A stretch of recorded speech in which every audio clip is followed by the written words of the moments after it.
Noong unang panahon, may lalaking ang pangalan ay Ezekiel. Isa siyang pari sa Israel. Pero nang sila ay nabihag at dinala sa Babylonia, tinawag siya ng Diyos para maging propeta. Ha? Ako? Propeta? Hindi ba pwede ba na lang, Lord? Nahihiya ako eh. Pero hindi siya tumanggi. Tinanggap niya ang tawag ng Diyos. Ezekiel, ito yung utos ng Diyos. Sabi niya, sabihin mo sa mga tao na magbago na sila at huwag na silang magkasala. Pero Lord, angel pala, di naman sila nakikinig. Bingin na sila sa kabutihan.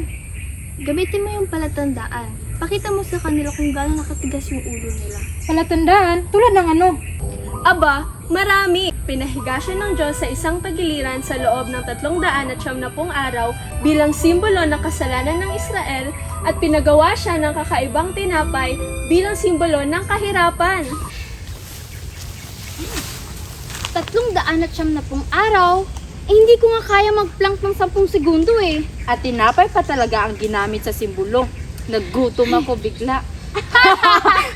Hala, ang daming mo to. Parang Kalansay Festival.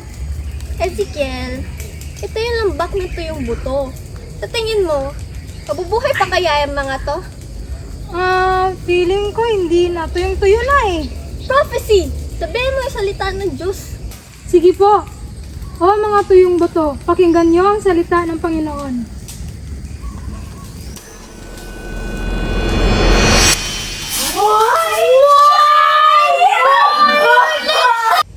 Ezekiel, sabihin mo sa mga tao na kahit saan sila magpunta, kasama nila ang Diyos. Narinig niyo yun? Hindi tayo iniwan ni Lord, kaya magbago na tayo. So, kahit dry na dry ng buhay ko, may pag-asa pa rin. Tama, si Lord talaga. May revive mode sa lahat ng bagay.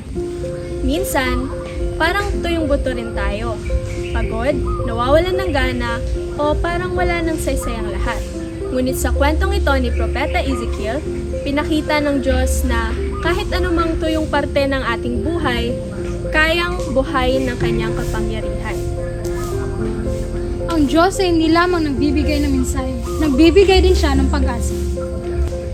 Kahit gaano pa tayo kalayo o kahit gaano pa tayo katigas, handa pa rin siyang patawarin tayo.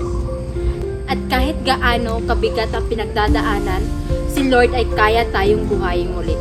Hindi lang sa katawan, kundi pati sa puso at pag-asa. Tandaan nyo, kapag kasama nyo ang Diyos, walang patay na sitwasyon. Lahat may bagong simula.